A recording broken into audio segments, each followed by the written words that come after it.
Welcome. In front of me is a Xiaomi Redmi Note 13 Pro, and today I'll show you how we can insert a SIM card into this phone. So, before you get started, you want to grab a SIM ejector, which will come provided with the device and looks something similar to this. But if you can't find it, you could use a paper clip, tighten on one of the ends, and it should work just as well.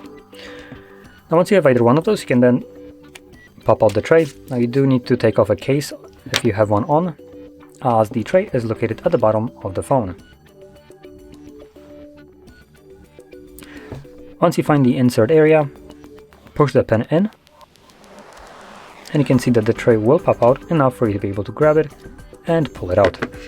On the tray, you'll have space for two different SIM cards, so you can place one on either side, and if you're going to be using just one SIM card, place it at whatever tray you want. Now make sure that the card is in place.